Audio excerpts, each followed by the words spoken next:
Halo teman-teman dan juga Bapak Dapi dimanapun sekarang berada. Jumpa lagi dengan saya Suster Nomi Kuspa.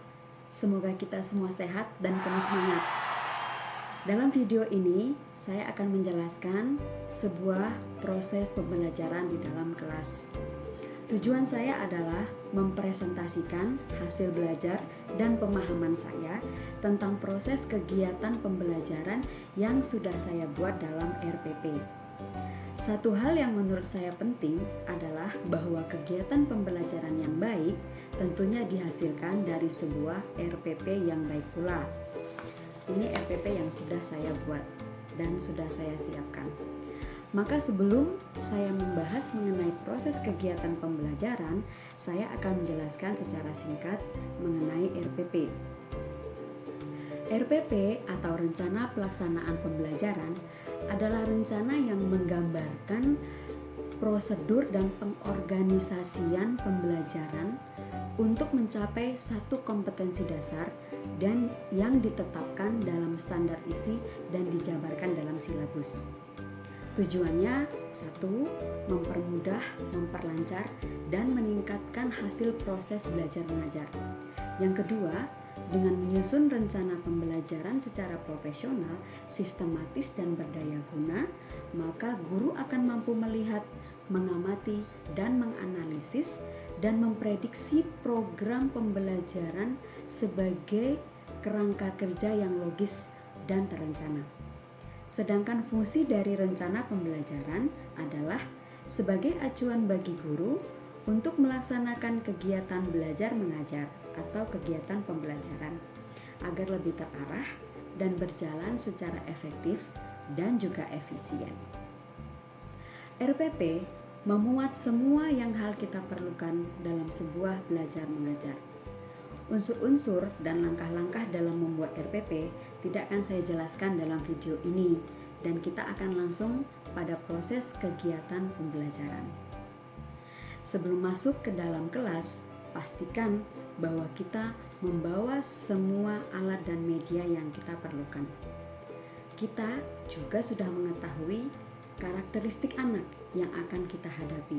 Tujuannya adalah agar kita sebagai guru mampu memberikan pengajaran sesuai dengan kebutuhan keadaan siswa sehingga pelajaran yang dapat diterima, dipahami oleh semua peserta didik. Dalam kesempatan ini, saya akan menjelaskan proses kegiatan pembelajaran untuk siswa SMP kelas 7.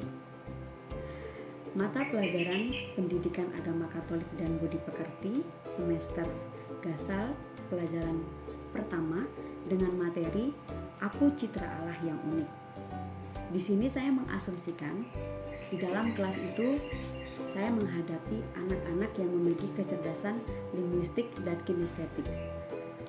Kecerdasan linguistik adalah kecerdasan yang berkaitan dengan berbahasa, berkomunikasi.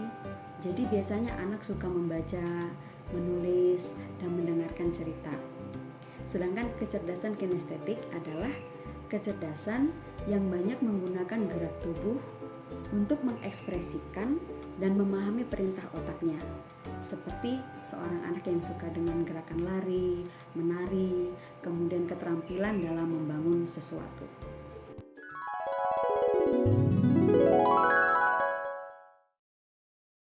Baiklah, kita akan melanjutkan langsung kepada proses kegiatan pembelajaran. Proses kegiatan pembelajaran memuat 3 hal penting. Yang pertama, pendahuluan, kedua inti, dan yang ketiga adalah penutup. Kita mulai dari kegiatan pembelajaran pertama, yaitu pembuka. Waktu untuk kegiatan pembuka kita gunakan 10 menit. Hal-hal yang kita lakukan adalah guru memulai dengan memberi salam, menanyakan kabar, dan juga mengecek kehadiran siswa. Yang kedua, guru mengajak siswa untuk memulai pelajaran dengan doa spontan. Di sini kita bisa meminta anak untuk membawakan doa, tetapi juga doa bisa juga kita bawakan dengan sebuah lagu dengan gerakan. Apersepsi. Guru bertanya dengan menunjukkan beberapa foto remaja perempuan dan laki-laki, serta menanyakan kepada mereka, mengapa ada perbedaan di antara mereka? Bagaimana situasi di dunia ini bila semua manusia itu sama, baik secara fisik, kebiasaan, dan juga jenis kelaminnya. Kemudian, guru menyampaikan garis besar tujuan pembelajaran tentang perlunya mengenal dan memahami keunikan manusia. Kegiatan pembelajaran yang kedua, yaitu inti kegiatan pembelajaran. Di sini, kita menggunakan waktu sebanyak 90 menit. Metode yang saya gunakan dalam proses inti pembelajaran ini adalah metode saintifik dan kateketis. Saintifik berarti kita memaparkan seluruh proses isi materi dengan metode 5 tahap. Yang pertama, mengamati, yang kedua menanya, yang ketiga mengeksplorasi, keempat mengasosiasi, dan yang kelima mengkomunikasikan. Di sini kita memastikan bahwa seluruh peserta sudah memiliki buku pelajaran dan juga membawa kitab suci. 1. Mengamati.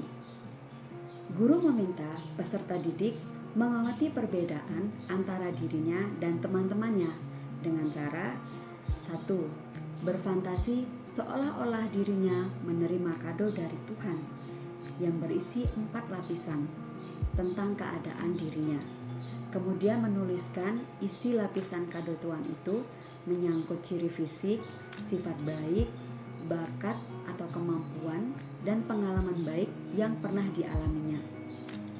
Kedua, peserta didik saling menukar kado dengan beberapa temannya sambil mengamati apa saja yang khas di dalam dirinya dan juga dalam teman-temannya. Ketiga, peserta didik dalam keheningan merumuskan dan menyimpulkan yang diperoleh dari kegiatan membandingkan dirinya dan juga temannya. Dan di sini, bila dipandang perlu, guru bersama peserta didik merumuskan gagasan penting dalam kegiatan di atas. 2. Menanya. Peserta didik masuk ke dalam kelompok-kelompok kecil. Guru mendampingi peserta didik mempertanyakan sikap-sikap yang sering muncul dalam menghadapi keunikan dirinya dengan bantuan pertanyaan. 1. Apakah sikap positif yang seharusnya dikembangkan dalam menanggapi keunikan diri dan apa pengaruhnya? Yang kedua, apa sikap negatif yang sering muncul dalam menghadapi keunikan diri dan apa pengaruhnya? Dan yang ketiga, sikap mana yang dominan dalam dirimu selama ini? Setelah itu terjadi, guru kembali memberikan penegasan tentang kata citra kepada para naradidik. Ketiga, mengeksplorasi. Peserta didik mencari informasi melalui buku-buku ajaran gereja atau kitab suci yang menyoroti keunikan diri manusia sebagai citra Allah. Dalam hal ini, saya mengambil dari kitab suci. Peserta didik membaca, mendalami kutipan ajaran gereja atau kutipan kitab suci tadi, membimbing peserta didik mengambil mencari kutipan dari Kejadian 1 ayat 26 sampai 28. Peserta didik merumuskan makna teks kejadian tersebut melalui bantuan pertanyaan. Apa makna manusia sebagai citra Allah? Unsur-unsur apa sajakah yang mencirikan atau mencitrakan diri Allah?